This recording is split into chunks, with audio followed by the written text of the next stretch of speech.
आता अशा कोणत्या गोष्टी आहेत की ज्यांचे निर्णय घेणं तुम्हाला अशक्य आहे, पण हेच नगरसेवक झाल्यानंतर तुम्हाला ते शक्य होईल? ते आवाज त्या ठिकाणी महानगरपालिकेत सभागृहामध्ये उचलायचा आहे. त्या ठिकाणी अनेक प्रोसिजर असतात, त्या प्रोसिजर करण्याने सोपं होणार आहे, जेणेकरून कामाची गती वाढेल. अण्णांशी कधी मतभेद झाले? तर वडिलांसोबत मतभेद करता येत नाही, परंतु त्यांनी पार्टी स्विच केली आहे, त्या ठिकाणी ते सामोरे गेले. माझी इच्छाशक्ती अशी होती की आपण भारतीय जनता पार्टीमध्ये काम करावं, आणि भारतीय जनता पार्टीचा एक अजेंडा आहे, सबका साथ सबका विकास. आपण असं म्हणू शकतो की तुम्ही सुरुवातीपासूनच एकनिष्ठ आहात आणि याला खरं एकनिष्ठ म्हणतात. 100%. मागच्या 30 वर्षांपासून जनता धर्म सुरू आहे आपल्याकडे. तो लक्ष्मीपूजनच्या दिवशी माझ्या घरी आला.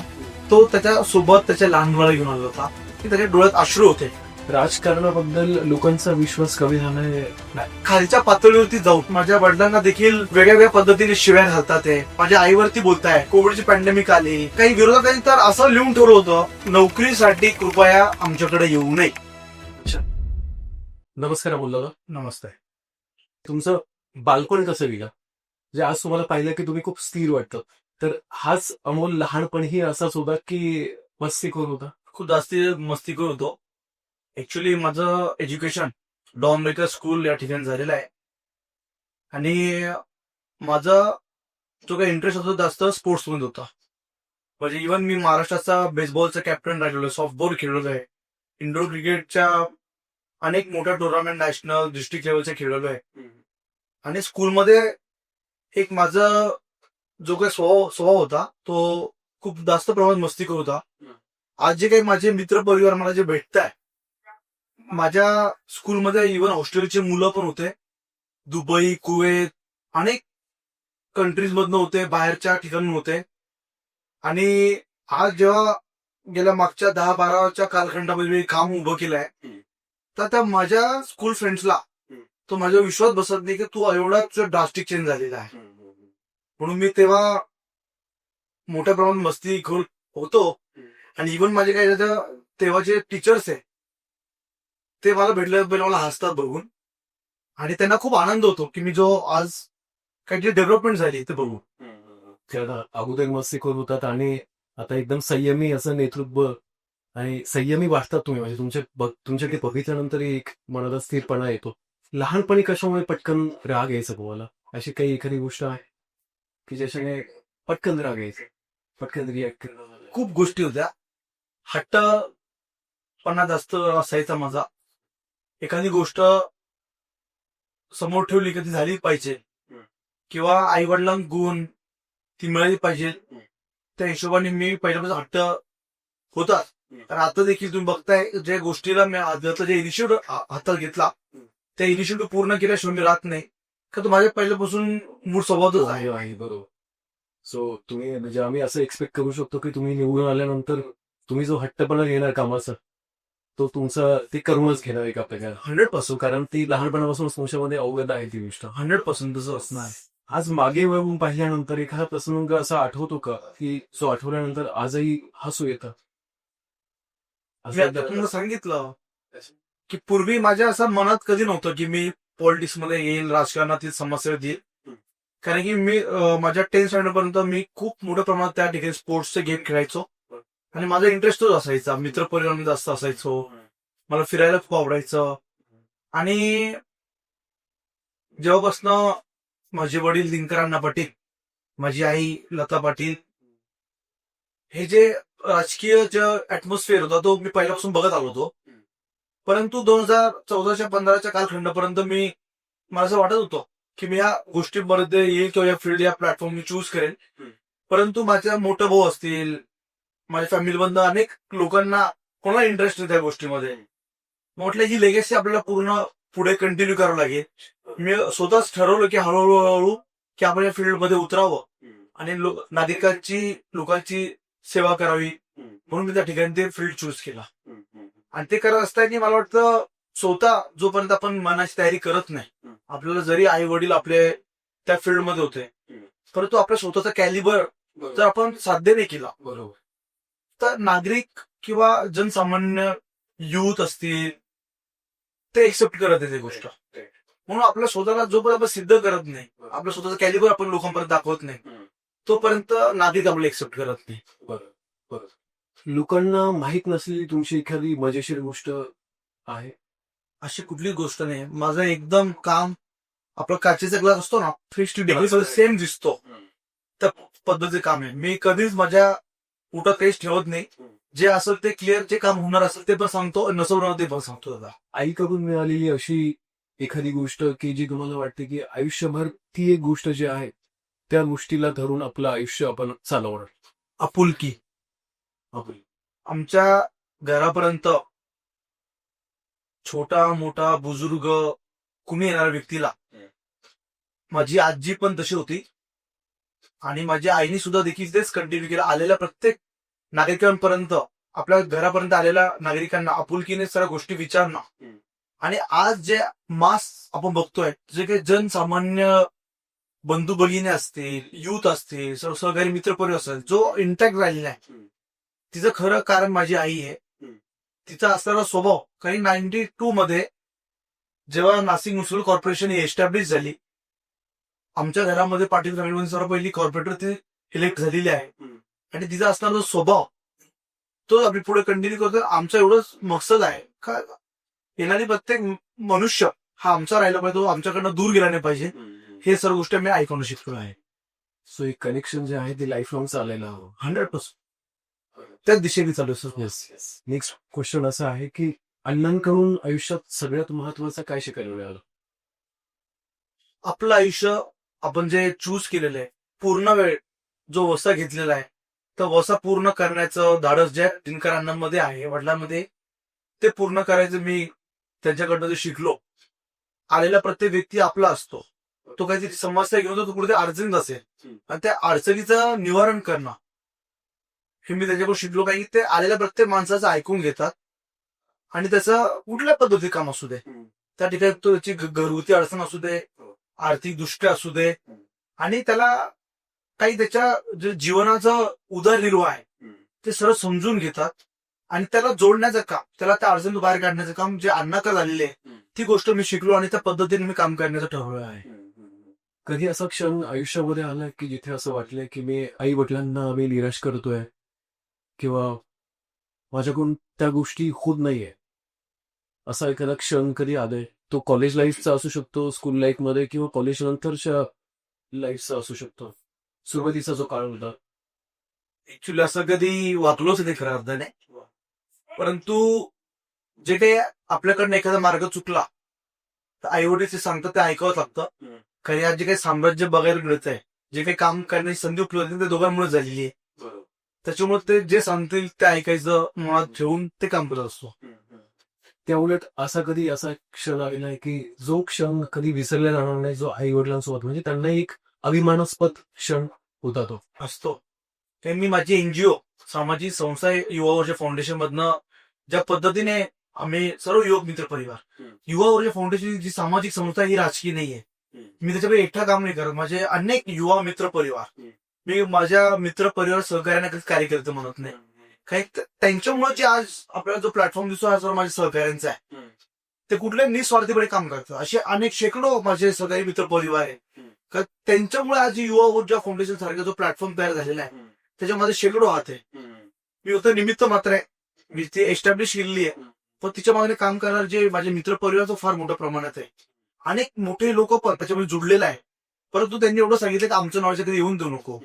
काही कामं लाईमलाईट मध्ये ठेवायचे असतात, काही कामं बॅक एंडला ठेवायचे असतात. तर त्या बॅक एंडला त्याच्यामध्ये खूप मोठी शक्ती आहे. आणि ते काम करत असताना आज आपण बघताय की 150हून अधिक जास्ती निराधार महिला असतील, काही पुरुष आहे, त्यांना मी दर महिन्यात 17 मी त्या ठिकाणी धान्य वाटप करतो आमच्या ऐबतीप्रमाणे. त्यानंतर सांगली, सातारा, कोल्हापूरला 2019ला मोठा फ्लड पूर आला होता. त्या ठिकाणी कनवड गावात गेलो, कृष्णा नदीला तो पूर होता. त्या ठिकाणी आम्ही 2 डॉक्टर्सची टीप, मेडिसिन्स, 500 ब्लँकेट्स, 5000 बिस्किटचे पॅकेट्स, 5000 पाण्याच्या बॉटल्स आणि इतर जीवन आवश्यक वस्तू घेऊन गेलो. त्यांना 2 दिवस त्या ठिकाणी मदत केली. त्या ठिकाणी तहसीलदार होते पाटील साहेब, त्यांनी देखील आमच्या कामाचं अप्रिशिएट केलं. सेम 2021ला कोविडचा पॅन्डेमिक होता, परंतु त्या ठिकाणी माझ्या युवा मित्र परिवार कुठलं जीवाची पर्वा न करता माळ, रायगड या ठिकाणी सावित्री नदीला नेहमी पूर येत असतो. पण त्या वर्षाचा जो पूर होता, बिल्डिंगच्या 4थ्या माळ्यापर्यंत त्या ठिकाणी पाणी होतं आणि त्या ठिकाणी आम्ही सेम पद्धतीने मदत घेऊन गेलो. आणि 8-10 ठिकाणी त्या ठिकाणी आम्ही मदत केली. आज त्या ठिकाणी त्या गावात एक मंत्री कॅबिनेट मिनिस्टर त्याच्या घरी सुद्धा आम्ही पोस्ट केलं होतं आणि नागरिकांनी देखील आमची कामाचं अप्रिशिएट केलं. आणि बुजुर्ग लोक असतील त्यांचे हाफ तिकीट योजना असतील, ई श्रम कार्ड असतील, आयुष्यमान कार्ड असतील, युवकांना फुटबॉल, क्रिकेट, व्हॉलीबॉलच्या टीम एस्टॅब्लिश केल्या, अनेक सामाजिक त्या ठिकाणी आम्ही इनिशिएटिव्ह राबवले. आणि आज ते काम बघताय, जेव्हा फील्डवरती उतरतात ज्यांना त्या लाभार्थ्यांना त्याची मदत झालेली आहे, तेव्हा त्या गोष्टी ते सांगून दाखवतात आई वडिलांना, तर त्यांना त्या गोष्टीवर खूप आनंद होतो की हा तर काहीतरी वेगळ्या गोष्टी करतोय, मग त्याला आनंद होत असतो. सो तुम्ही एकदम ग्राउंड लेवलला म्हणजे कोणत्याही पार्टीचा सपोर्ट नसताना युवा ऊर्जा फाउंडेशनच्या माध्यमातून तुमचं हे सगळं काम बॅक स्टेजला चालूच असतं, बॅकिंगला चालूच असतं. मी भारतीय जनता युवा मोर्चाचा माझं जे पॉलिटिकल मी करिअर सुरू केलं हे मी भारतीय जनता पार्टीचा सुरू केला. मला जरा पहिले मी शहराचा चिटणीस होतो, नंतर उपाध्यक्ष झालो, नंतर शहराचं सरचिटणीस पद हे अतिशय मोठं पद असतं. आणि त्या अनुषंगाने आपण बघताय त्या ठिकाणी सेंट्रल गव्हर्नमेंट मध्ये सुद्धा बीजेपीची सत्ता आहे, महाराष्ट्र स्टेटमध्ये सुद्धा बीजेपीची सत्ता आहे. आणि अनेक उपक्रम युवकांसाठी, नागरिकांसाठी त्या ठिकाणी भारतीय जनता पार्टीने सुरू केले. आयुष्यमान योजना असेल, जी मेडिक्लेम आहे, त्यानंतर ई श्रम कार्ड असेल, असंघटित असं जे महिला घरी काम करतात, प्लंबिंगचे काम करतात, त्यांच्याकडे पॉलिसी नसतात मेडिकलच्या, त्या ठिकाणी 2 लाख रुपयाचा जो कव्हरेज तो स्टेट गव्हर्नमेंटने सुरू केला उपक्रम आहे. राशन कार्ड असतील, आणि खऱ्या अर्थाने जे वॅक्सिन सुरू केले होते पॅन्डेमिक मध्ये कोविडच्या मोदी साहेबांनी, त्या सर्व गोष्टी अँटीजन आरटीपीसीआर टेस्ट असतील, त्या सुद्धा मी भारतीय जनता युवा मोर्चाच्या आणि युवा ऊर्जा फाउंडेशनच्या माध्यमातून नागरिकांना त्याचा उपयोग कसा होईल, त्याचा उपभोग कसा घेता येईल त्या ठिकाणी मी राबवत असतो. परंतु युवा ऊर्जा फाउंडेशन माझी अशी सामाजिक संस्था आहे का त्यामध्ये अनेक उपक्रम झालेले आहेत. जर आपण त्याचा लिफलेट बघितलं, मला वाटतं त्या वेळ पुरणार नाही. ज्या वेळेस काही इमर्जन्सी कॉल असतील, आपत्कालीन व्यवस्थापन असेल, त्या ठिकाणी आम्ही उभं राहतो आणि त्याच्या माध्यमातून काम करत असतो. म्हणून माझ्या हिशोबाने मला माझ्या भारतीय जनता पार्टीच्या सोबत काम करत असताना मी युवा ऊर्जा फाउंडेशन बद्दल मोठं काम केलंय. परंतु आज विकास काम करत असताना प्रभागाच्या सर्व विकासासाठी त्या ठिकाणी भारतीय जनता पार्टीच्या दोन्ही ठिकाणी सत्ता आहे. पुढं सिंहस्थ मेळा पार पडतोय आणि प्रभागी सर्वांगीण विकासासाठी आज आमच्या सर्व मित्र परिवाराचं, मतदार बंधू भगिनींचा विचार होता की आपण भारतीय जनता पार्टीकडनंच आपण लढलो पाहिजे. म्हणून मला या दोन्ही गोष्टी सिमिलर महत्वाच्या आहे. म्हणून मी असं म्हणणार नाही फक्त युवा ऊर्जा फाउंडेशन, परंतु युवा ऊर्जा फाउंडेशन ही राजकीय नसून सामाजिक काम करत असताना तिच्यातला मला मोठा फायदा तो माझ्या राजकारणासाठी मला उपयोगी पडतो. पुढचा प्रश्न असा आहे की कधी असं वाटलंय की राजकारण आपल्यासाठी नाही, म्हणजे या आधीच्या आयुष्यामध्ये आता तर तुम्ही ऍक्टिव्हली राजकारणामध्ये आहातच, पण सुरुवातीचा कधी असा काळ आलेला होता की जेव्हा असं वाटलं की राजकारण आपल्यासाठी नाही? मी आपल्याला बोललो मगाशी की माझं कॉलेज चालू असताना 2012ची निवडणूक होती.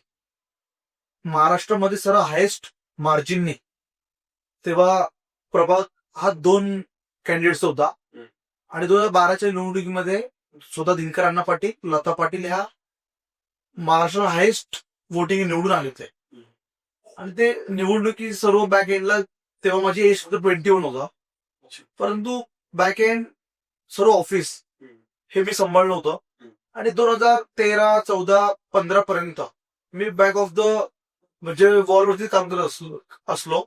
परंतु नंतर मी बघितलं की ही काम करत असताना पुढे कोणतरी आलं पाहिजे. मी 2015 पासून जास्त ऍक्टिव्ह झालो. त्या ठिकाणी खूप मोठे मोठे प्रोटेस्ट स्ट्राईक्स असतील, त्या अण्णा एक ऍक्च्युली संघर्ष योद्धा आहे. आणि त्यांचा संघर्ष म्हणजे ते कुठल्याही आपल्या नागरिकांसाठी, आपल्या व्यक्तींसाठी, प्रभागामध्ये ते काय म्हणते, माझं वॉर्ड किंवा प्रभाग नाही, हे माझं कुटुंब परिवार आहे. मग तो कुठला घटक असू दे, युवक असू दे, नागरिकांमध्ये कामगार असू दे, शेतकरी असू दे, ठिकाणी ते काम करत असताना त्यांना कुठली गोष्ट समोर आली की त्यांना पूर्ण करायचं म्हणून ते संघर्ष ते करत असले. म्हणून मी ते सर्व शिकत गेलो आणि आपल्या लोकांसाठी काहीतरी केलं पाहिजे म्हणून मी त्या ठिकाणी तो फील्ड चूज केला. सुरुवातीचे 2-3 वर्ष वाटायचे की नको आपण काम करतो, परंतु ह्या गोष्टी आपण जर प्रॉपर प्लॅटफॉर्मवरती आलो किंवा टाइमपास आलो नाही तर मला वाटतं त्या गोष्टी ग्रास्प करायला वेळ लागतो. मग त्या गोष्टी ऑन टाइम शिकण्यासाठी फार वेळ लागतो. म्हणून त्या तेव्हापासून मी कामाला सुरुवात केली. म्हणजे एक स्वतःमध्येच आवड निर्माण झाली काम करत असताना त्यामुळे कधी असा प्रसंग आलाच नाही की जेव्हा कधी असं वाटेल की आपण म्हणजे चूक केली की स्टार्टिंगच्या टाइमला आला चूक म्हणताच येणार नाही. बरोबर. काही मी स्वतः माझ्या मनाशी बांधिलकी ठेवली आहे राईट. की मला या माझ्या लोकांसाठी, माझ्या नागरिकांसाठी, माझ्या युवक मित्र परिवारासाठी खऱ्या अर्थाने बेरोजगारांना रोजगार मिळावा म्हणून हा माझा फार मोठा इनिशिएटिव्ह असणार आहे. मी मागे 2019 ला आपल्या भारत देशाचे केंद्रीय मंत्री आदरणीय नितीनजी गडकरी साहेबांकडे पण गेलो होतो की नाशिक जिल्हा हा असा आहे का याला लागून असणारा जो पार्ट आहे, आपण बघितलं इगतपुरी असेल, पेठ, हर्सूल या गोष्टीमध्ये असणारे फॉरेस्ट फार मोठा आहे. तर आपल्याला ऍडव्हेंचर पार्क सारखे जसं कोपुर्ले इमॅजिका आहे त्या पद्धतीचं आपण जर या ठिकाणी कनेक्टिव्हिटी सुरू केली तर नाशिक शहराची कनेक्टिव्हिटी वाढेल. कारण कनेक्टिव्हिटी वाढली की जॉब क्रिएशन तयार होतं. आज आपण बघताय की समृद्धी महामार्ग या ठिकाणी गेलाय, सुरत चेन्नई सुरू झालेला आहे. तसंच माझं अजेंडा होता की आपल्या युवकासाठी आपण काहीतरी करावं म्हणून मी निवेदन दिलं होतं साहेबांना आणि त्या हिशोबाने माझं काम चालू ठेवलं मी. सो आपला पुढचा प्रश्न असा आहे दादा, दिनकर अण्णांचं इतकं मोठं नाव आहे, त्यांनी प्रचंड मोठी कामं केलेली आहेत. सो याचं कधी प्रेशराइज्ड फील होतं का की आपल्याकडून म्हणजे त्यांच्या पेक्षा जास्त कामं व्हायला हवीत, याचं कधी असं प्रेशर जाणवतं का स्वतःवर? Actually pressure जाणवतच. प्रेशर का पद्धतीने जाणवतो की ज्या पद्धतीने आज नागरिक मतदार बंधू भगिनी ज्या प्रमाणे जो ऍटमॉस्फिअर या आमच्या निवडणुकीमध्ये झालेला आहे, त्यांना ज्या अपेक्षा आहे काम करण्याच्या, आजपर्यंत तो विकास कामाच्या बाबतीत बघितलं आपण का नाशिक शहरामध्ये सर्वात निधी खेचणारा कोणी व्यक्ती असं नेता असं तर दिनकर अण्णा पाटील आहे. आणि काम करत असताना मागच्या 12-13 वर्षापासून मी बघितलं ज्या टॉर्नमध्ये काम चाललेलं आहे, ज्या स्पीडमध्ये काम चाललंय, नागरिकांना काय हवं काही नाही. परंतु आज आमच्या बरोबर सर्व ते काही युवक मित्र परिवार, मतदार बंधू भगिनी, बुजुर्ग ज्या अर्थे पूर्ण आमच्यासाठी काम करताय या निवडणुकीमध्ये, त्यांच्या अपेक्षा पण पूर्ण काय त्याच्या दुप्पट पद्धतीने आम्हाला करावं लागणार आहे. काही त्यांच्या ज्या अपेक्षा आहेत ते पूर्ण करण्यासाठी ते आम्हाला कट्टीबद्ध राहावं लागणार आहे. म्हणून थोडंसं प्रेशर फील करेल, पण मला विश्वास होती आहे त्या ठिकाणी दिनकर अण्णा पाटील सोबत आहे. आज आपण बघितलं की अण्णांसोबत जे मागच्या टर्मला रवींद्र धिवरे होते नगरसेवक, आज त्याच्याच मिसेस भारतीताई रवींद्र धिवरे सोबत आहे. आणि चौथ्या ज्या उमेदवार संगीता बाळासाहेब बोटेकर, त्यांचे दोन्ही युवक मुलं ते माझ्यासोबत त्यांनी भारतीय जनता युवा मोर्चामध्ये काम करत आलेले आहे. आणि इव्हन फ्रॉम लास्ट 30 इयर्स, मागच्या 30 वर्षापासून ते दिनकर अण्णा पाटील याच्यासोबत काम करताय. म्हणून आमच्या चौघांनाही काम करण्यासाठी फार डिफिकल्ट राहणार नाही. फक्त त्या गोष्टीचा पाठपुरावा, फॉलोअप आणि प्रशासन तसं काम करून घ्यायचं, ती आमच्याकडं चांगली ख्याती आहे.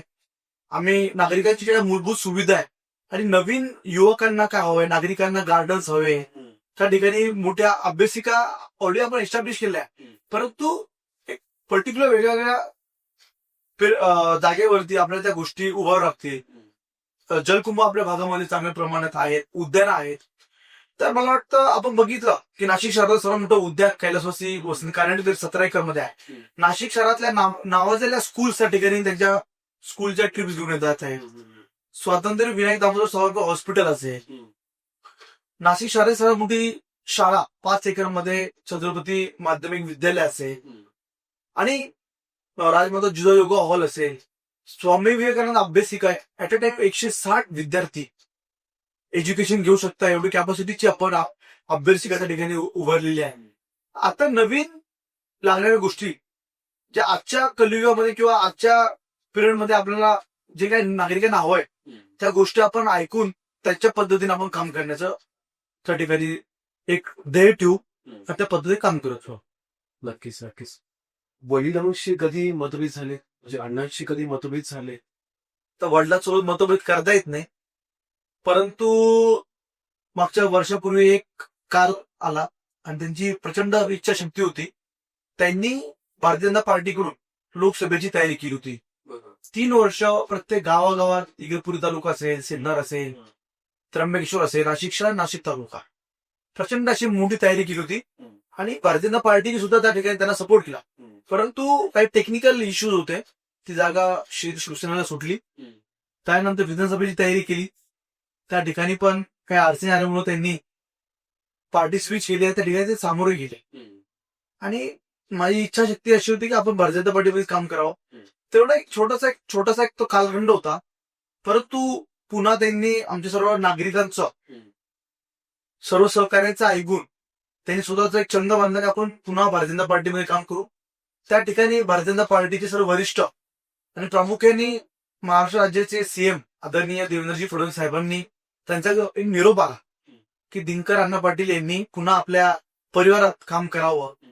आणि अण्णांनी सुद्धा एका क्षणात त्या ठिकाणी त्यांनी ते ठरवलं की आज राज्याचे सुप्रीमो आपल्याला जर निरोप पाठवत आहे आणि भागाच्या सर्वांगीण विकासासाठी शहराच्या विकासासाठी हा निर्णय 100% सर्व नागरिकांना आवडला. आज आम्ही ज्या पद्धतीने डोर टू डोर कॅम्पेनिंग करतोय इलेक्शनमध्ये नागरिकांचा 100% सहमत झाले की ही पक्ष अतिशय आपला हा जो परिवार भारतीय जनता पार्टी या ठिकाणी आपण काम करताय.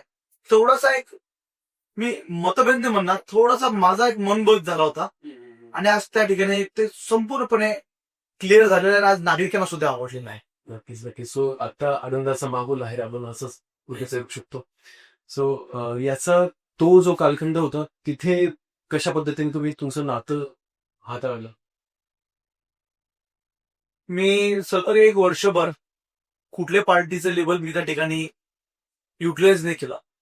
परंतु माझी युवा ऊर्जा फाउंडेशनच्या माध्यमातून मी अनेक आरोग्य कॅम्प्स, त्यानंतर महिलांचं सबलीकरणासाठी मोठा महिला बचत गटांचा कार्यक्रम घेतला आणि उत्तर महाराष्ट्र सर्वात मोठं स्किल डेव्हलपमेंटचा ऑफिस आपल्या नाशिक शहराला प्राप्त झालं. त्याची निर्मिती झाली आणि 10 दिवसापूर्वी त्याचं महाराष्ट्र राज्याचे कॅबिनेट मंत्री त्यांच्या हस्ते शुभारंभ झाला होता.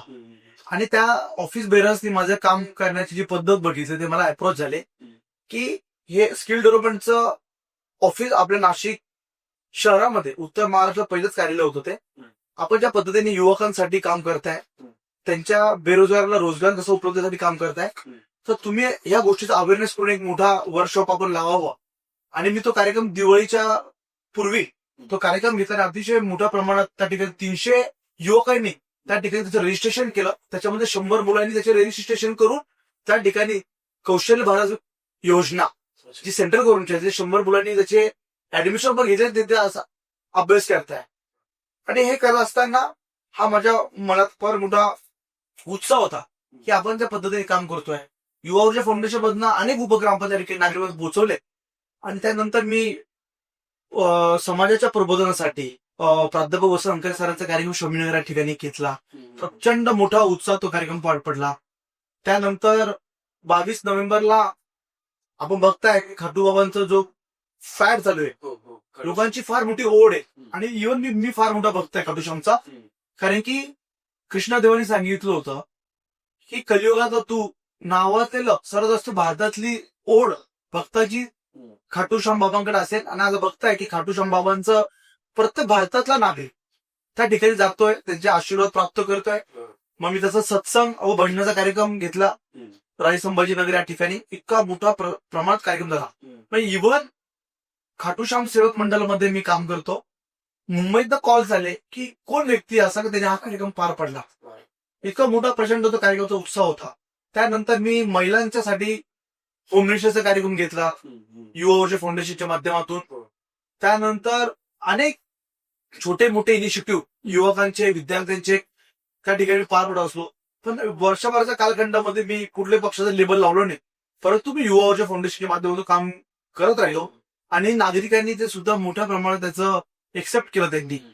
आणि आज तुम्ही बघताय त्या कामाची पावती म्हणून भारतीय जनता पार्टीने आमच्या 4ही उमेदवारांना त्या ठिकाणी अ गटातून भारती रवींद्र दिवरे आहे, ब गटातून स्वतः दिनकर अण्णा पाटील आहे, क गटातून संगीता बाळासाहेब गोटेकर, ड गटातून मी स्वतः अमोदिकर पाटील. हे भारतीय जनता पार्टीने आम्हाला फार मोठं बक्षीस दिलंय. त्याच्यात 100% आम्ही चीज करू.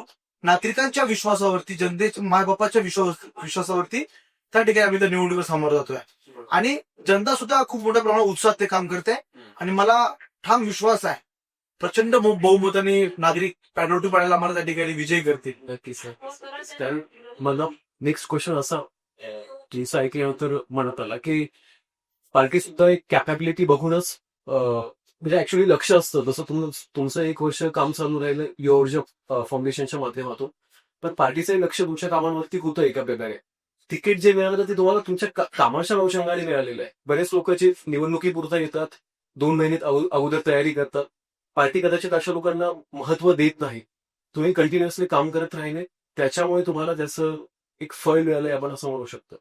शिवाय दादा, भारतीय जनता पार्टी ही देशामधली नव्हे तर जगातील सर्वात मोठी पार्टी आहे.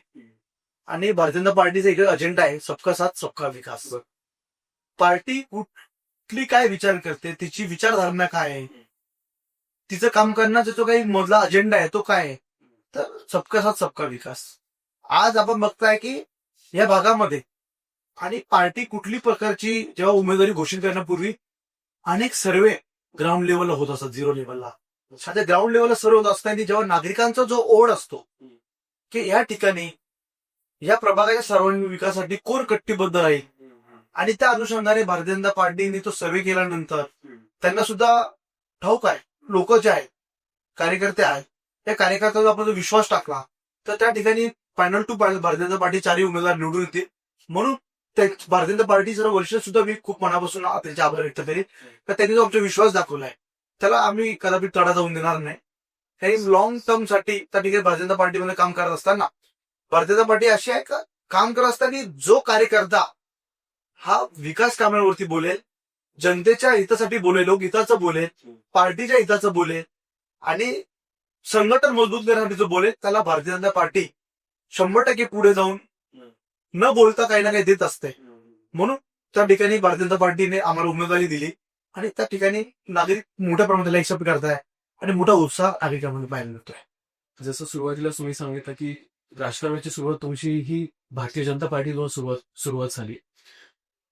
एकनिष्ठ हा शब्द सध्या खूप चालतोय, गाजतोय आणि कुठेतरी लोकांची एक भावना त्या एकनिष्ठ शब्दाच्या अकॉर्डिंग एक मानसिकता पण तयार झाली की अच्छा हा एकनिष्ठ आहे, तो एकनिष्ठ आहे.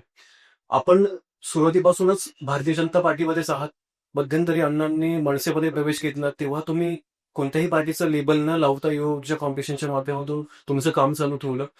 आज तुम्ही पुन्हा भारतीय जनता पार्टीच्या मार्फत कॅन्डिडेट आहात महानगरपालिकेसाठी.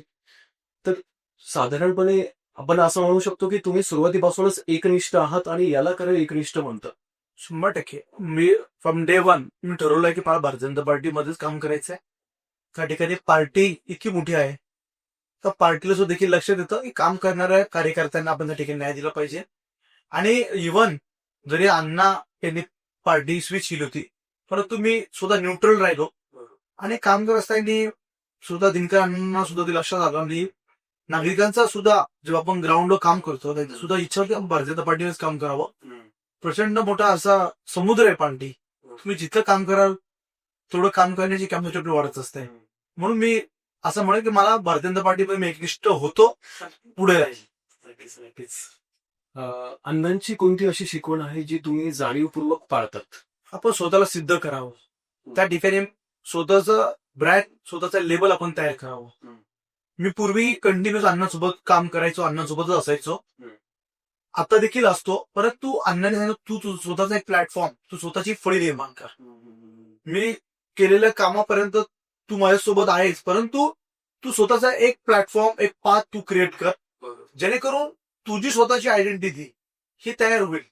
उद्या असं म्हणायला नको की दिनकर अण्णा पाटलांच्याच फळीवरती आपण काम करतोय. त्यांचं स्वतःच म्हणजे म्हणणं होतं की तू स्वतःचा प्लॅटफॉर्म, स्वतःचा मार्ग तयार कर आणि ते काम करत असताना लोकांनी तुला स्वतः एक्सेप्ट केलं पाहिजे. तू दिनकर पाटलांचा मुलगा म्हणून नव्हे, तर तू स्वतःची आयडेंटिटी तयार कर.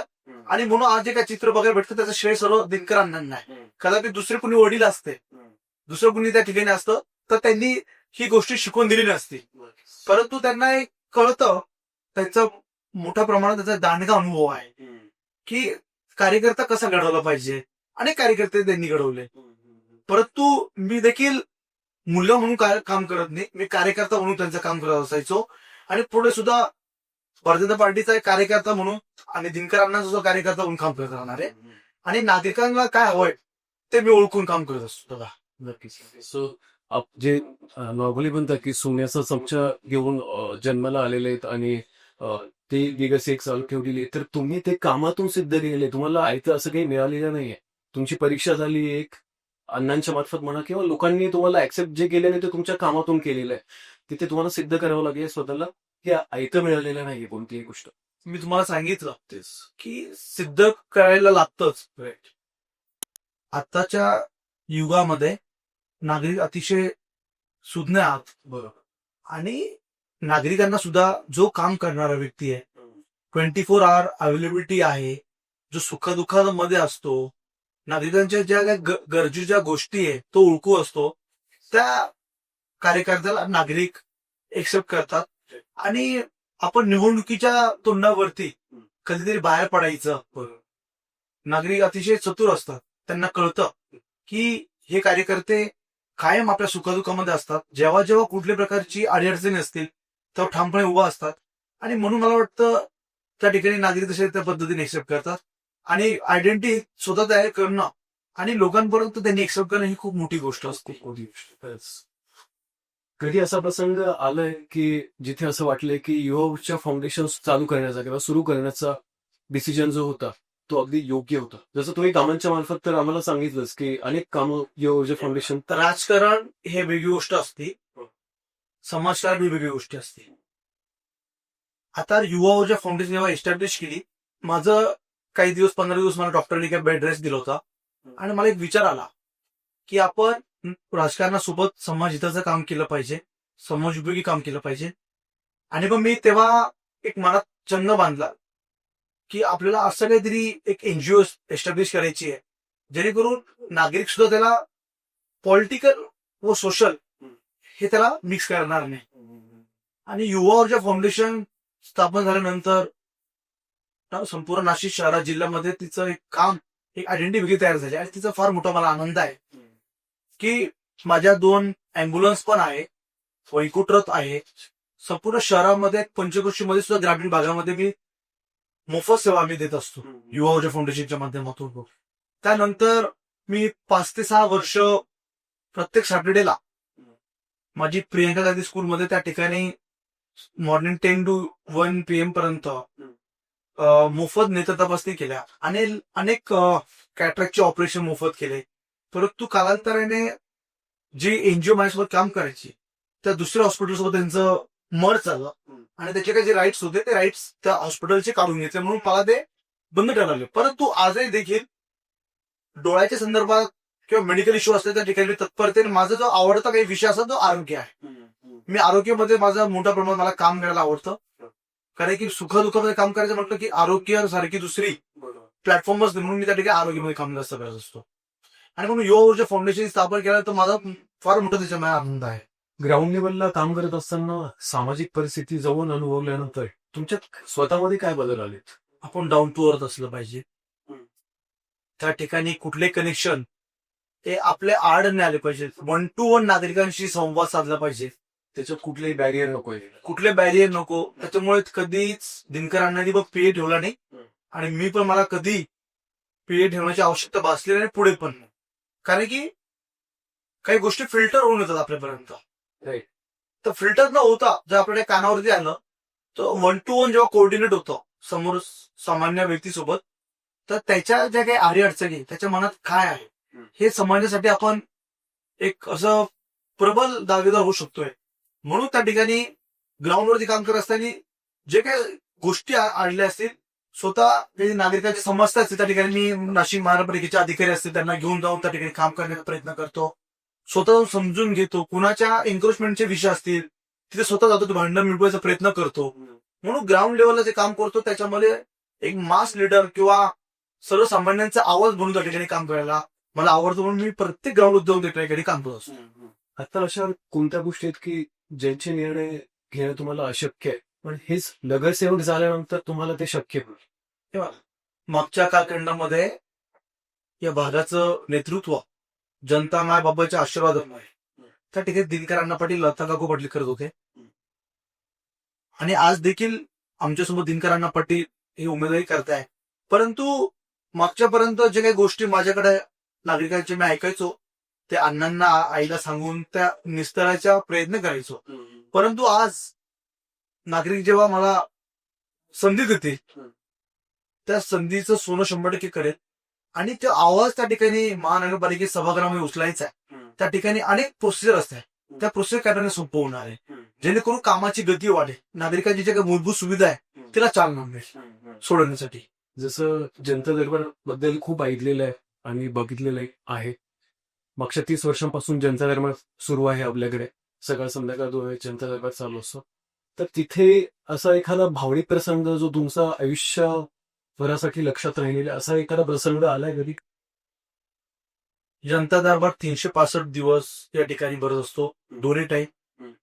कधी कालांतराने म्हणजे किंवा कार्यक्रम असले तेव्हा काही वेळेला तो मिस होत असतो, परंतु मोस्ट प्रोबेबली जनता दरबार घ्यायचं त्यावेळेस त्या ठिकाणी आम्ही दोघं ठेवतो. कधी अण्णा अवेलेबल असतो, मी असतो, मी असते, अण्णा असतात, कधी आई पण असते. तर अनेक प्रसंग असे दादा, म्हणजे काही गोष्टी आपण ऑन स्क्रीन शेअर नाही करू शकत, परंतु त्या ठिकाणी आधार द्यायचं काम आम्ही करत असतो. आता आम्ही एक्झाम्पल देईन. शंभीरनगर येथील एक युवक मुलगा होता, त्याचं लग्न झालं होतं आणि त्याचा ऍक्सिडेंट झाला. त्याची घरची आर्थिक परिस्थिती अतिशय दुर्मिळ झालेली होती आणि लक्ष्मीपूजन होतं, दिवाळी सुरू होती आणि तो लक्ष्मीपूजनच्या दिवशी माझ्या घरी आला. आणि लक्ष्मीपूजनच्या दिवशी मी तो त्याच्या सोबत त्याच्या लहान मुलाला घेऊन आला होता. तो माझा मित्रच आहे आणि मी मनात ओळखलं की त्याच्या डोळ्यात अश्रू होते. आणि डोळ्यात अश्रू असल्यानंतर मी त्याला विचारतो, दादा काय अडचण दिसते? नाही दादा, सहज भेटायला लागलो.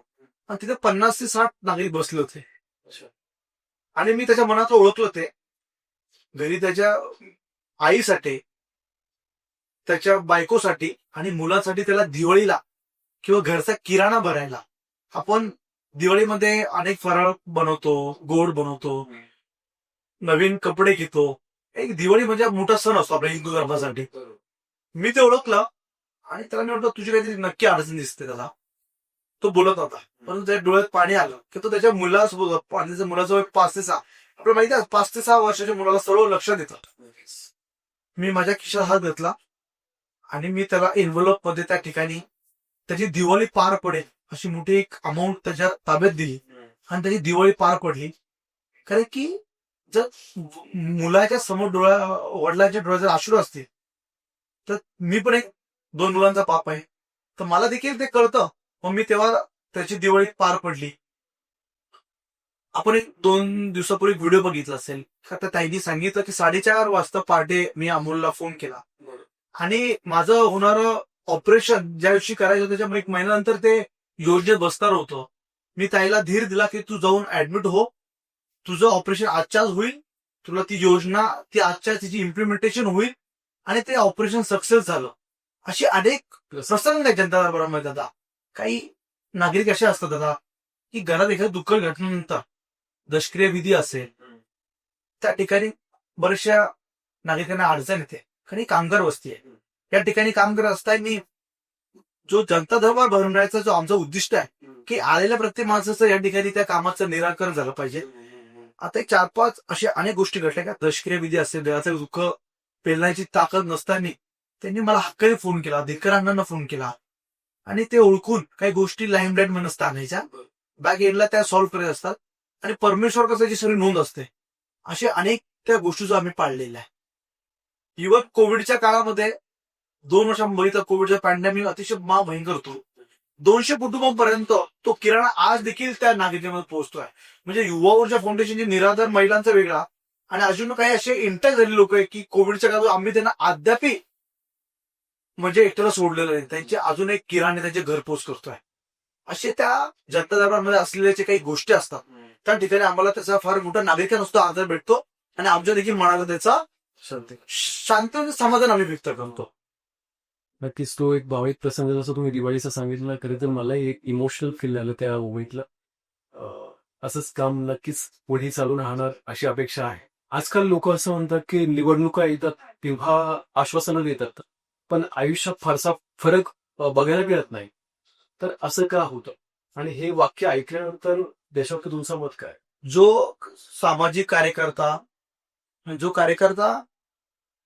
65x24/7 हा नागरिकांच्या इंटॅक्टमध्ये असतो.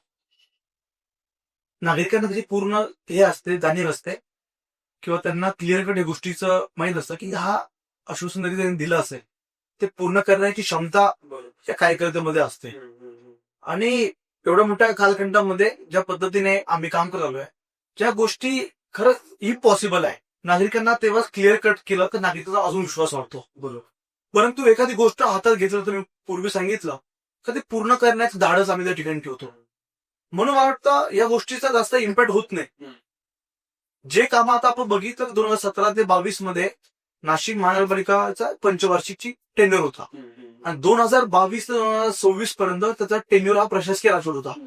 परंतु जो कामाचा टेम्पो आहे नागरिकांमधला असणारा जो अंतर आहे तो आम्ही कमी होऊन नाही दिला.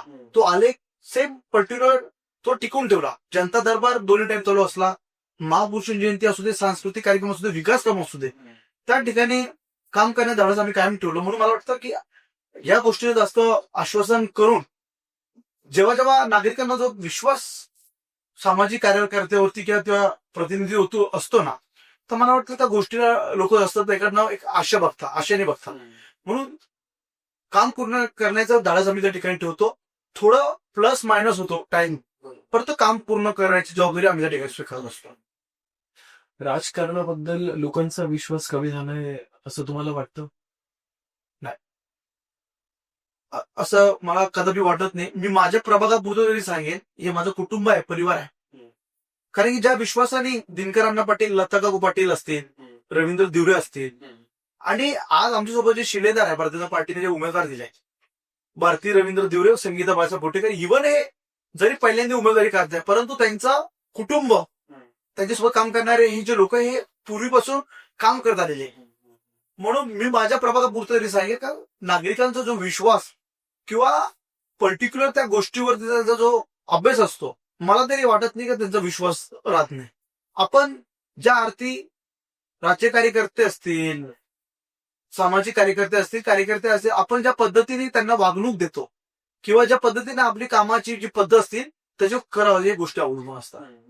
तर मला वाटतं आपण जर सरळ चाललो त्या गोष्टीला पुढे घोड्या झापड जे आपण म्हणतो ते आपण जर ठेवलं तर मला वाटतं नागरिक त्याच्यावरती जास्त विश्वास ठेवतात. आणि आम्ही सर्व त्या ठिकाणी घोड्या झापड ठेवून काम करत असतो. अनेक विरोधक चिक्कलफेक करतात, खालच्या पातळीवर जाऊन आमच्यावर टीका करतात. आणि विरोधकांचं सुद्धा देखील काम काय केलेलं आहे. कोविडची पॅन्डेमिक आली, काही विरोधकांनी तर असं लिहून ठेवलं होतं का नोकरीसाठी कृपया आमच्याकडे येऊ नये. तर आपण त्या ठिकाणी ज्या फील्डमध्ये काम करतोय, कोविडची पॅन्डेमिक एवढं मोठं महामारी आल्यानंतर आपल्यासारखे सामाजिक कार्यकर्ते जर आपण त्या गोष्टीला दाद देणार नसेल तर मला वाटतं त्या लोकांवरती लोकांचा विश्वास राहणार नसेल. परंतु कोविडचं पॅन्डेमिक असू दे, सुखादुःखामध्ये लागणारी सामुग्री, अँब्युलन्स, वैकुंठ रथ संपूर्णपणे त्या ठिकाणी आम्ही ते नागरिकांना नाकार देत नाही. म्हणून माझ्या पुरतं किंवा माझ्या प्रभागाच्या आमचे जे काही उमेदवार आहे आम्ही ज्या आर्थिक काम करतो नागरिकांना संपूर्णपणे आमचा विश्वास आहे.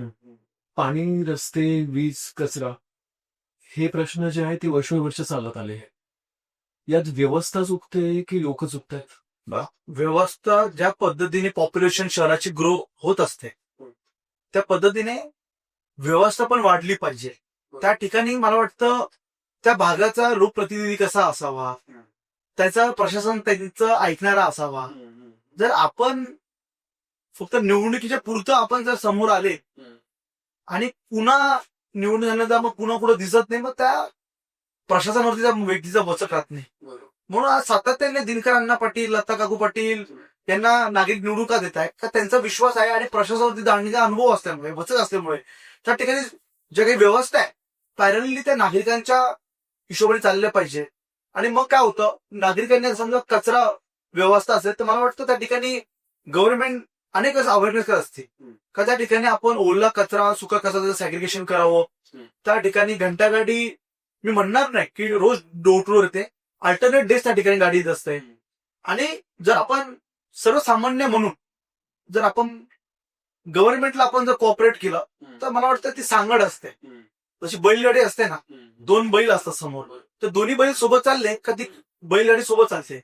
एखादा बैलाचा बॅलन्स बिघडला तर ती बैलगाडी मागे पुढे चालते.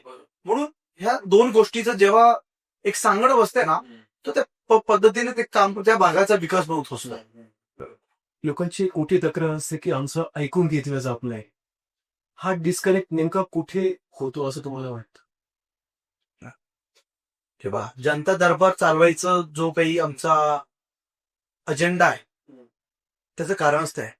मी आपलं पूर्वी सांगितलं का दिनकर अण्णांनी सुद्धा कधी पीए ठेवला नाही. आणि आज तुम्ही आमचा जनता दरबार बघा, हा पूर्ण शनी शिंगणापूर आहे. हो. चारही खिडक्या त्याचे ओपन आहे. वरतून फक्त त्याला एक रूफटॉपला एक पेंडल आहे आणि चारी बाजून तो खुला आहे. म्हणून समोर बसण्याची व्यवस्था आहे. प्रत्येकाचं ऐकून घेतलं जातं आणि त्याला निराकरण करण्याची सुद्धा त्या ठिकाणी आम्ही ऐकून घेऊन 100% प्रयत्न करत असतो. काही गोष्टी आहेत त्याला समोरची टेक्निकल इश्यू असतात, काही अडचणी असतात, त्या गोष्टी त्या चौकटीत बसत नाही काय त्याच्या, त्या गोष्टीला तरी आम्ही प्रयत्न करत असतो. परंतु कायदा सुव्यवस्थेच्या पुढे पण आम्ही कधी जात नाही. कायदा सुव्यवस्थेच्या चौकटीत राहून मला वाटतं काम केल्यानंतर बेटर असतो, कारण की पुन्हा पुन्हा त्या गोष्टी त्या रिवर्ट होत नाही. आजचे तरुण असं म्हणतात की राजकारण आमच्यासाठी नाही. तर याबद्दल तुम्हाला काय वाटतं? म्हणजे जी निगेटिव्हिटी पसरली आहे राजकारणाबद्दल, जो काही चिकलफेकपणा होतो, ज्या काही गोष्टी घडतात, याच्याबद्दल तुमचं मत काय आहे? मला वाटतं हे गोष्ट अतिशय चुकीची आहे. आपण बघताय की भारतात केंद्रीय मंत्री म्हणून त्या ठिकाणी चिराग पासवान असते, ते सुद्धा युवा आहे. अनुराग जी असतील हिमाचल प्रदेशचे, त्यांनी सुद्धा ते स्पोर्ट्स मिनिस्टर राहिलेले आहे. आज आपण बघताय ज्योतिरादित्य सिंधिया जे एव्हिएशन मिनिस्टर आहे, हे सर्व युवकच आहे ना. रघुराज सिंग ठाकूर, मी जे बोलत मला हरिभाजी ठाकूर हे हिमाचल प्रदेशकडनं बिलॉंग करतात. त्यांनी सुद्धा ऍज अ स्पोर्ट्स मिनिस्टर म्हणून त्यांनी पूर्ण 5 वर्ष काम केलेलं आहे. ज्योतिरादित्य सिंधिया आज ते राजघराण्यातले आहे. आज देखील ते त्यांचं फील्ड आज तर पॉलिटिक्सच आहे. अतिशय चांगल्या पद्धतीने ते काम करताय. भारताला एक वेगळ्या दिशेने घेऊन जातं नरेंद्र मोदी साहेबांच्या म्हणजे सोबत राहून. मला वाटतं आज हा प्रश्न मला असं उचित वाटला नाही का युवकांना असं वाटत नाही. त्याच्याकडे 100% कॅपॅसिटी आहे. कारण की ब्युरोक्रॅट्स, भारताची डेमोक्रेसी लोकशाही अशी आहे का तिला पुढे घेऊन जायचं काम माझ्यासारख्या युवकांचं काम आहे. का तिला सोबत घेऊन जायचं काम करत असताना डेमोक्रेसी समजून घेतली पाहिजे, लोकशाही समजून घेतली पाहिजे. मला असं उचित नाही वाटत का युवकांनी येऊ नये म्हणून. युवकांनी 100% याच्यामध्ये आलं पाहिजे आणि काम केलं पाहिजे. नक्कीच नक्कीच. आणि तुम्ही युवकांसाठी नक्कीच एक प्रेरणादायी आहात, व्यक्तिमत्व आहात. सो नक्कीच नवीन युवक जे येतील ते तुम्हाला बघून नक्कीच राजकारणामध्ये सक्षम असतील. सगळेच नेते सारखेच असतात हे वाक्य इतकं लोकप्रिय झाले, त्याचं कारण काय? काय असतं, प्रत्येकाची काम करण्याची शैली वेगळी असते. मी म्हणणार नाही, ज्या ज्या भागामध्ये ज्या नेत्यांच्या उणिवा काढल्या जातात तर त्या उणिवावरती हे सगळ्या गोष्टी माउथ पब्लिसिटी होत असते. आज तुम्ही माझ्या ग्राउंड लेवलला आपण जर गेलात तर मी प्रत्येकाशी इंटर करण्याचे माझा जो काय स्वभाव आहे, मी प्रत्येकाचं सुखदुःख समजून घेतो, त्या ठिकाणी जातो. आणि हे जे काही वाक्य की सगळे नेते सारखे असतात, मला वाटतं असं काही नसतं. आज आपण बघताय की महाराष्ट्र राज्याचे मुख्यमंत्री आदरणीय देवेंद्रजी फडणवीस आहे, हे आज यंग आहेत. त्यांना फार मोठं फ्युचर आहे आणि त्यांच्याकडे बघून आमच्यासारखे कार्यकर्ते हे इन्स्पायर्ड होतात.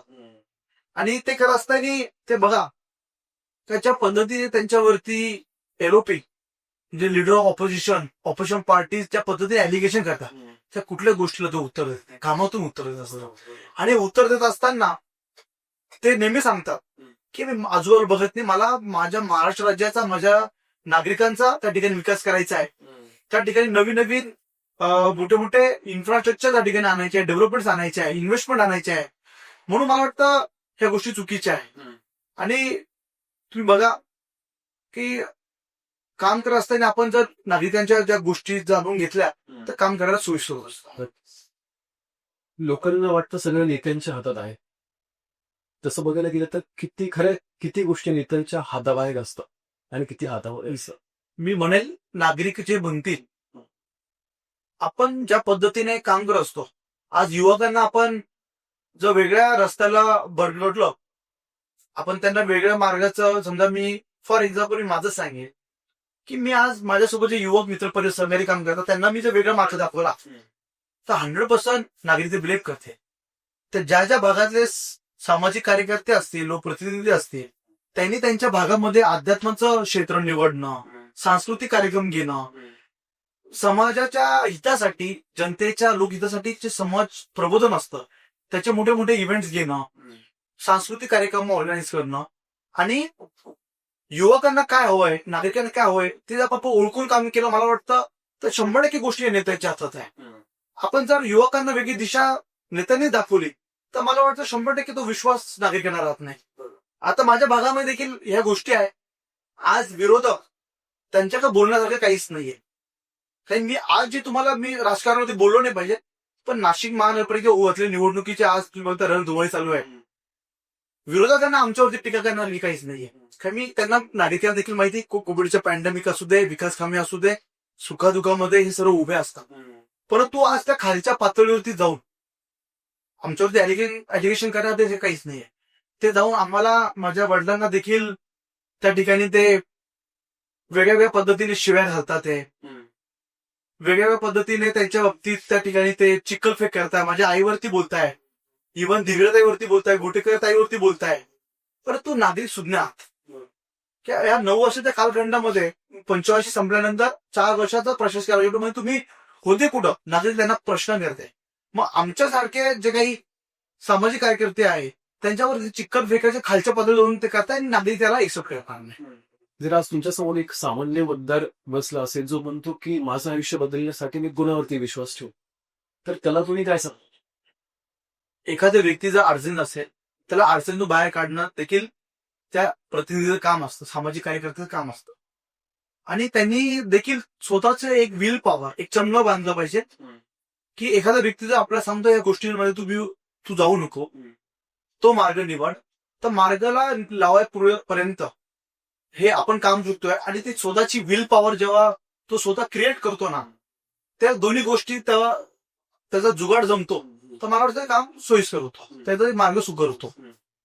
सत्ता माणसाला बदलते असं म्हणतात, तुम्हाला काय वाटतं की खरं?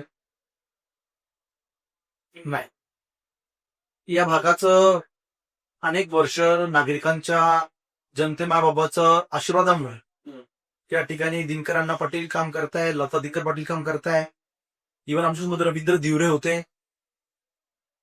आणि हे काम करत असताना मला वाटतं आपण जर डोक्यात आपली हवा गेली नाही, आपली गाडी कायम आपण जर रस्त्यावरती ठेवली, विमानात बसले की टेक ऑफ केला तर ते लँड करायचंच नाही, तर मला वाटतं तो माणूस तो चेंज होतो सत्तेत असल्यानंतर.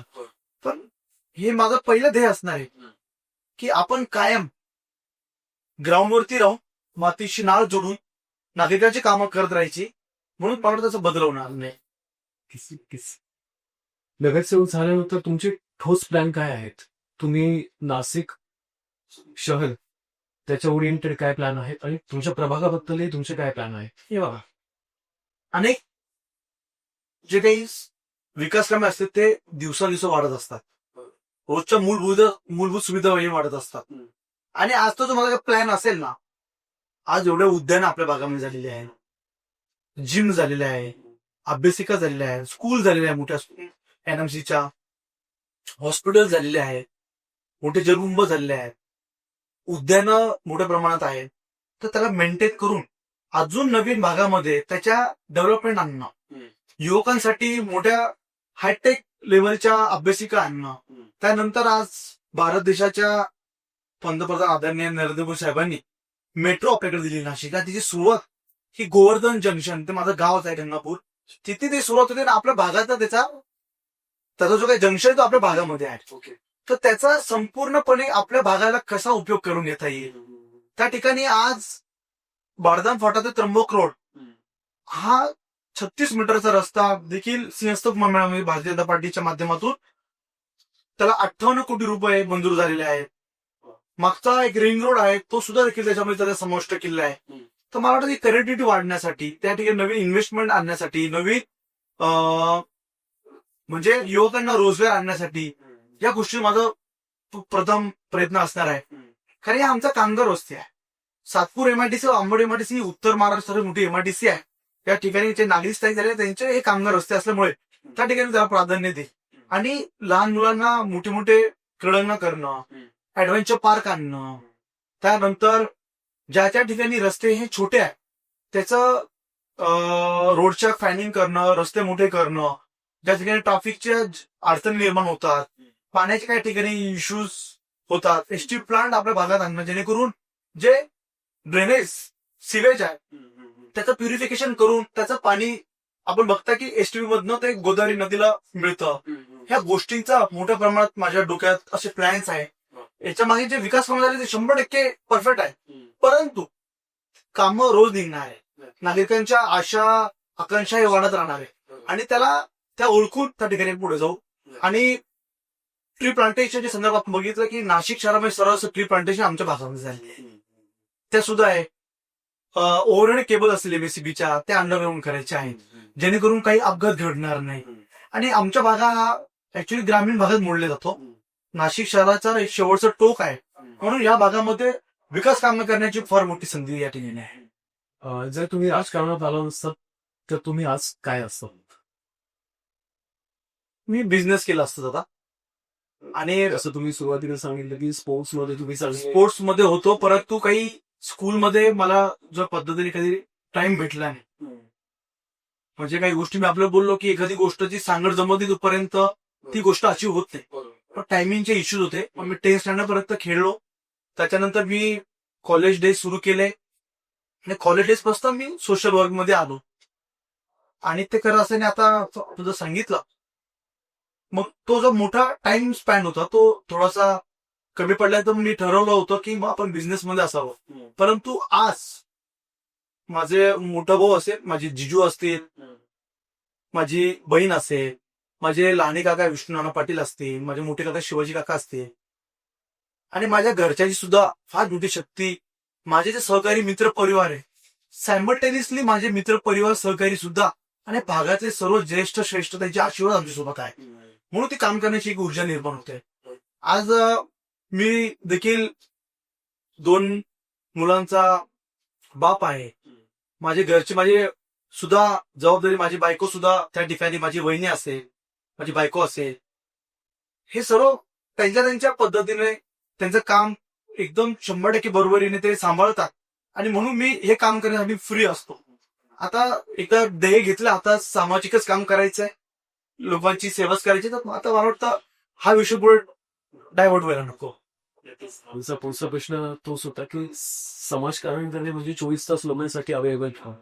मग इथे कुठेतरी असं फॅमिलीचं काही रिग्रेट आहेत का किंवा तुमच्याकडे काही कंप्लेंट आहेत का की आम्हाला वेळ नाही मिळाला किंवा आमच्यासाठी तुम्ही वेळ नाही काढा?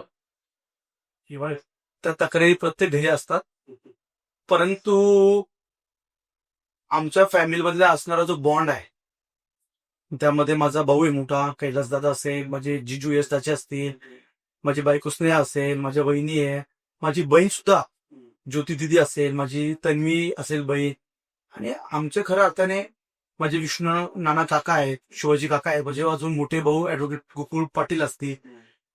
आणि ज्या पद्धतीने ते काम करण्याची ऊर्जा देतात त्याच पद्धतीने आपल्या मग सांगितलं का माझे जे मित्र परिवार सहकारी आहेत ते निस्वार्थीपणे, त्यांना कुठल्या प्रकारचा त्यांचा स्वार्थ नसतो. आणि जे अन्नाच्या फळीमधले असणारे सर्व ज्येष्ठ श्रेष्ठ बुजुर्ग लोक आहेत, महिला बंधू भगिनी, त्यांनी जर सर्व डोळ्याने बघितलंय मग ते काम करण्याची आम्हाला एक ऊर्जा मला निर्माण होते. मग मी घरी कायम सांगत असतो जेव्हा टाइम भेटेल मी 100% फॅमिली टाइम द्यायचा प्रयत्न करतो. आणि जेव्हा मला टाइम भेटतो तर मग मी माझी काही एखादा लॉंग ट्रॅव्हलचा एखादा प्लॅन असला तर मी 100% अध्यात्माला चूज करतो. खाटूश्याम असेल, तिरुपती बालाजी असू दे, तुळजापूर असू दे, काशी विश्वनाथ, मथुरा, वृंदावन, सोमनाथ सोरटी असू दे, ह्या गोष्टी मी प्रामुख्याने समोर ठेवतो की माझे सुद्धा मुलं, माझ्या फॅमिलीतले सर्व मेंबर्स आणि त्यांना सुद्धा त्या गोष्टीची एक आवड निर्माण होते अध्यात्माची. मग मी त्या अनुषंगाने माझे घरचे काही तक्रार करतात पण ते आता त्याला पण एक कुठल्या प्रकारचा ऑप्शन नाहीये. फील्ड अशी आहे की आपल्याला तो सर्वप्रथम माझी प्रायोरिटी ही समाजसेवा आहे, सोशल वर्क आहे. परंतु मी आपल्या मग सांगितलं की माझ्या मुलांसाठी सुद्धा माझी बायको स्नेहा ती मुलांची काळजी घेते आणि आमच्या सर्वांची कॅप्टन माझी आई आहे, लता काकू. मी आईला काकू म्हणतो काय ते लहानपणापासून तिला सर्व काकू म्हणतो तर आम्ही जो काकू म्हणतो. आणि मी तुम्हाला सांगितलं आमचे लहानपणापासून आमचे वडिलांनी देखील आम्हाला टाइम नाही दिला. आमचे लहाने काका विष्णू नाना त्यांनी आम्हाला कायम एक वडिलांचं छत्र छाया तिथं दिली आणि आमचे काही हट्ट असतील लहानपणाचे त्यांनी ते पुरवत आले.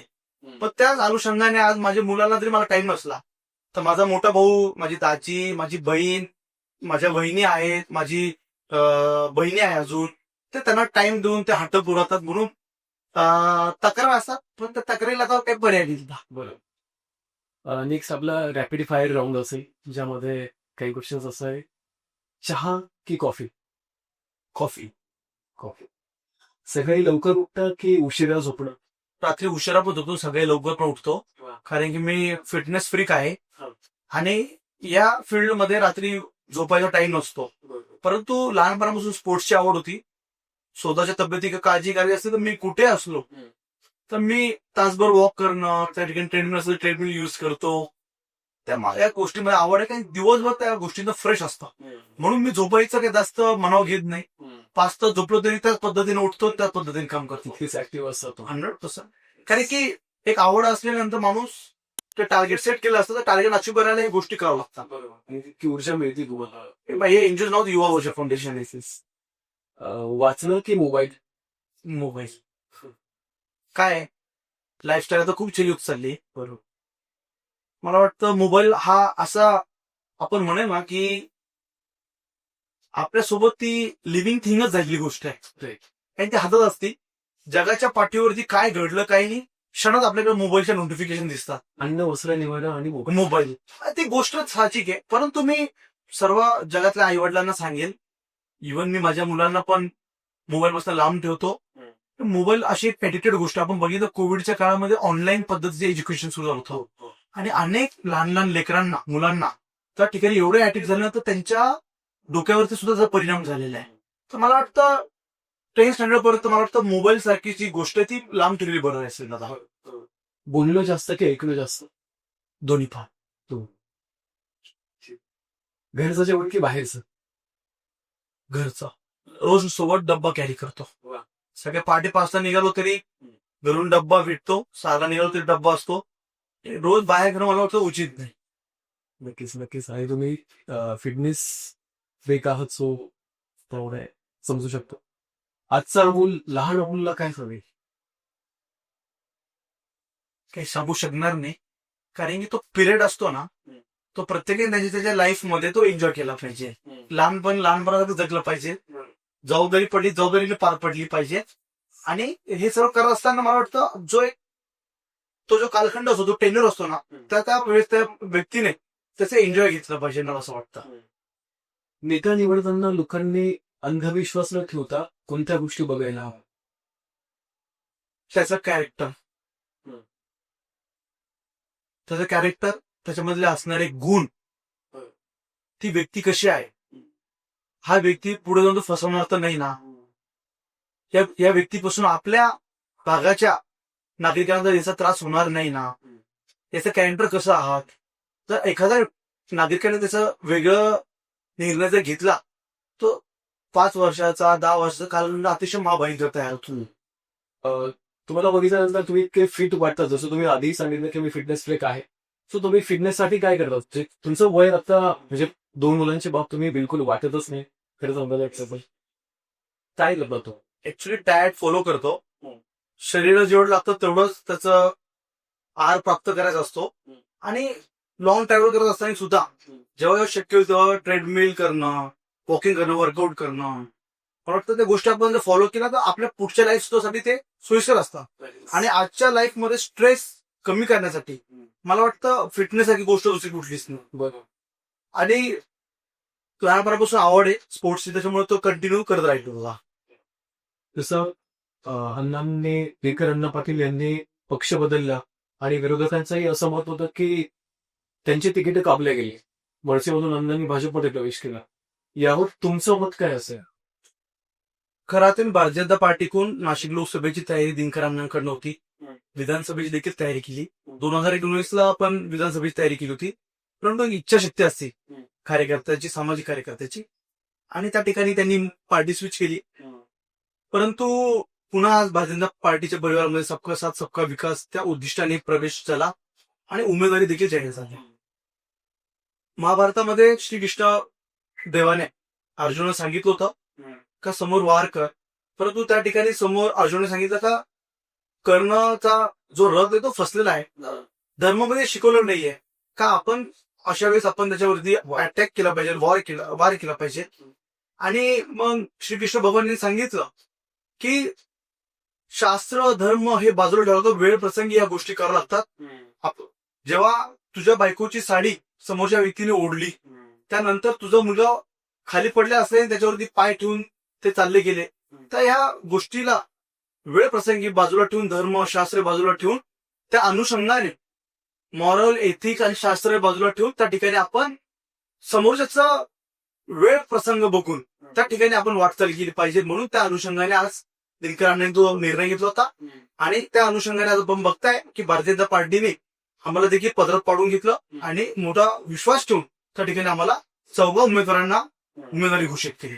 फडणवीस साहेबांनी स्वतः तुम्हाला आणि राज्याचे सुप्रीमो आदरणीय देवेंद्रजी फडणवीस साहेबांनी सुद्धा आमचा विश्वास ठेवला आणि पार्टीत आम्हाला आदरणीय गिरीशभाऊ महाजन यांनी भारतीय जनता पार्टीसोबत ज्येष्ठ श्रेष्ठ पदाधिकारी आम्हाला पदरात घेऊन त्या ठिकाणी विश्वास दाखवून उमेदवारी जाहीर केली. हा पॉडकास्ट पाहणारा माणूस उद्या मतदान करायला जेव्हा जाईल तेव्हा त्याने कोणत्या गोष्टी लक्षात घ्यायला हव्यात? जसं की आता लोक नोटा नन ऑफ दी अबो असंही चॉईस करतात, तर जास्तीत जास्त लोकांनी मतदान करावं यासाठी तुम्ही काय आवाहन कराल? मतदान हे आपल्या उज्ज्वल भविष्यासाठी असतो, आपल्या सर्वांगीण भागाच्या विकासासाठी असतो. आणि गव्हर्नमेंट सुद्धा त्याला नॅशनल हॉलिडे म्हणून डिक्लेअर करते. आणि त्या ठिकाणी अनेक नागरिकांना त्या ठिकाणी यायला साधन नसतं. आमच्यासारखे कार्यकर्ते त्या ठिकाणी त्यांना ते सुद्धा अवेलेबल करून देत असतो. मला वाटतं आपण ज्या पद्धतीने त्याचा पर्सेंटेज तो रेशो वाढला, तर तो पर्सेंटेज वाढल्यानंतर जे चांगले काम करणारे लोक त्यांना त्याचा फायदा होत असतो. म्हणून मी नागरिकांना एवढीच विनंती करेन की आपलं मतदान हे वाया जाऊ देऊ नका. आणि आपलं मतदानाचा पवित्र असा हक्क आहे तो आपण बजवावं. मतदार हा खरा अर्थाने राजा असतो. आणि हे करत असताना नागरिकांनी पॅनल टू पॅनल वोट केले पाहिजे. त्या ठिकाणी क्रॉस वोट झाले त्या ठिकाणी अडचणी निर्माण होतं. आणि आपल्याला ठाम विश्वास आहे त्या ठिकाणी नागरिक पॅनल टू पॅनल वोट करतील. आणि मोठ्या प्रमाणात नागरिकांनी वोट करून आल्यानंतर आपण शेजारी विचारावं, मित्रपरिवाराला विचारू का आपण वोट केले का. त्या अनुषंगाने अवेअरनेस केली तर मला वाटतं मोठ्या प्रमाणात वोटचा जो काही रेशो आहे तो वाढत राहील. आणि आपण सर्वांनी मोठ्या प्रमाणात नागरिकांना आपण या पॉडकास्टद्वारे मी आवाहन करेन की आपण त्या ठिकाणी यावं, त्याचा हक्क बजावावा. मी अशा प्रकारे विनंती केली. नक्कीच नक्कीच. खरंच तुम्ही एक इन्स्पिरेशन आहात सगळ्यांसाठी. थँक्यू. आणि मतदारांना तुम्ही आता पुन्हा काय आवाहन करा ते शेवटचं आपण प्रिय मतदार बंधू भगिनी युवक मित्र परिवार, नाशिक महानगरपालिका होत्या निवडणुकीच्या अनुसरून मी आपल्याला या ठिकाणी विनंती करण्यासाठी समोर येत आहे. येत्या 15 जानेवारी 2026 रोजी नाशिक महानगरपालिका सार्वत्रिक निवडणुकीचं मतदान त्या ठिकाणी पार पडतंय. भारतीय जनता पार्टीने ज्या विश्वासाने नाशिक महानगरपालिका प्रभाग क्रमांक 9 मधून राज्याचे मुख्यमंत्री आदरणीय देवेंद्रजी फडणवीस साहेब, नाशिक जिल्ह्याचे कुंभमंत्री गिरीशभाऊ महाजन, भारतीय जनता पार्टी सर्व वरिष्ठ यांनी ज्या पद्धतीने विश्वास ठेवून अ गटातून अनुक्रमांक नंबर 1 भारती रवींद्र दिवरे, निशान कमळ, ब गटातून अनुक्रमांक नंबर 2 दिनकर धर्मा पाटील, निशाणी कमळ, क गटातून अनुक्रमांक नंबर 3 संगीता बाळासाहेब गोटेकर, निशाणी कमळ, ड गटातून मी स्वतः अमोल दिनकर पाटील, अनुक्रमांक नंबर 2 निशाणी कमळ. हे आम्ही 4ही उमेदवार निशाणी कमळ ह्या चिन्हावरती त्या ठिकाणी निवडणुकीला विकास कामांच्या जोरावरती आणि प्रभागाच्या सर्वांगीण विकासासाठी त्या ठिकाणी निवडणुकीला सामोरं जात आहे. मी मतदार बंधू भगिनींना नम्रपणे विनंती करेन का एका मतदाराला 4 मतदान करायचा अधिकार आहे. 2 मशीन आपल्या समोर असतील, त्या ठिकाणी 4 कमळ असतील, त्या 4ही कमळाचे बटन दाबून आपल्या प्रभागाच्या सर्वांगीण विकासासाठी, गुंडगर्दी मुक्त करण्यासाठी, दहशत मुक्त करण्यासाठी त्या ठिकाणी आपण आवर्जून मोठ्या प्रमाणात मतदान करावं. आपल्या आशीर्वादारूपी आम्हाला मतदान करून प्रचंड बहुमतांनी या नाशिक शहराच्या विकासासाठी, प्रभागाच्या सर्वांगीण विकासासाठी आणि भारत देशात भारतीय जनता पार्टी सत्ता आहे, राज्यात भारतीय जनता पार्टी सत्ता आहे आणि येणाऱ्या सिंहस्थ कुंभमेळ्यामध्ये बरगतचा असा निधी आपल्या नाशिक शहराला उपलब्ध होणार आहे. म्हणून आपण 15 जानेवारी 2026 रोजी प्रचंड बहुमताने आम्हाला आपण विजयी करा. मी अशा आपल्याला नम्रपणे विनंती करतो. आपल्या सर्वांचे आशीर्वाद आमच्या पाठीशी असू द्या. धन्यवाद. जय श्रीराम, जय महाराष्ट्र. दादा धन्यवाद. तुम्ही खरं सांगायचं तर वरती आलात, आमच्यासाठी वेळ काढून तुम्ही आलात आणि आमच्यासोबत कन्व्हर्सेशन केलं, त्यासाठी खरंच मनापासून आभार. थँक्यू.